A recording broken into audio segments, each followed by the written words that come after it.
Hey everyone, and welcome. If you're currently grinding away for the JLPT N4, then you are in exactly the right place. Today, we're going to power through 10 absolutely essential kanji in a quick, focused session that's going to boost your confidence and hopefully your final score. So let's jump out in. I want you to think of this as your daily kanji workout, okay? It's short, it's effective, and it's all designed to make these characters actually stick in your brain. We're going to tackle them in really logical groups, which makes them so much easier to remember. So, you ready to get started? All right, first up, we're diving into kanji all about the body.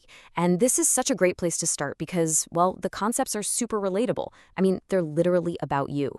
Connecting new characters to stuff you already know is one of the best tricks for making them stick for good. Okay, our first character is Te. It's pronounced Te. Go ahead and say it. Te. And its meaning is beautifully simple. It just means hand. You are going to see this one everywhere, so it's a fantastic one to lock down right from the start. Next, we have Me, pronounced me. Now, what's really cool about this one is that it's kind of a two-for-one deal. It means I, the noun, but it's also the root for the verb to see, which is miru. So whenever you see this character, I want you to think of both the thing itself, the I, and the action of seeing. And to finish off our first little group, we have karada, which is karada, and it means body. So let's do a quick recap. We've got te for hand, me for eye, and karada for body. It's a perfect little anatomical set, right? Okay, so now that we have the parts, let's put them into action. All right, we have our body parts. Now it's time to get them moving. This next section is all about action verbs. These are the characters that describe actually doing things, and they're going to be what brings your Japanese sentences to life. So this one here is kai, and as a verb, it's pronounced hiraku. This character means to open or to spread. Just think about opening a door, hiraku, or opening up a book. It's a really versatile and common action word. Here we've got ugoku, the verb ugoku. Its core meaning is simply to move. And what's awesome is the character itself kind of tells a story. It's made of the radical for heavy and the radical for power. And well, it takes power to move something heavy, doesn't it? That idea of movement then connects to its other meaning, to change. Now this character, yen, is the verb say, and it is absolutely fundamental for communication. It means to say or to speak. You'll see this pop up in all kinds of words related to language and conversation. For sure, an essential one.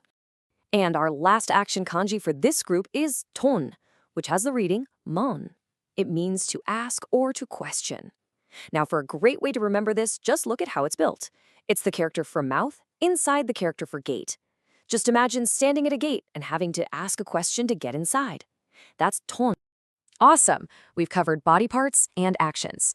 Now for the final leg of our workout, abstract ideas. I know, these can sometimes feel a bit tricky, but they are incredibly powerful once you get them down. Let's finish strong. Look at this simple but mighty character. It's chi, or chikara. It means power or strength. Doesn't it kind of look like a muscle flexing? That little visual connection can make it really, really easy to remember. Next up is dai, pronounced dai. This one's fascinating because it has this really cool dual meaning. On one hand, it means to change or to replace, but it's also used to talk about bigger things like time periods or an era. It perfectly captures that idea of change over time. And our final new kanji is such a lovely, positive one, akaru, which is akarui. It means bright or light. And here's the best part. If you look close, you can see it's actually made of two other characters. On the left is ni, the sun, and on the right is tsuki, the moon. You put the two brightest things in the sky together, and what do you get? Pure brightness. So cool. Amazing work. We've just learned all 10 characters. But as any language learner knows, learning them is one thing. Making them actually stick is something else entirely. So the really crucial point is, how do we lock this new knowledge in?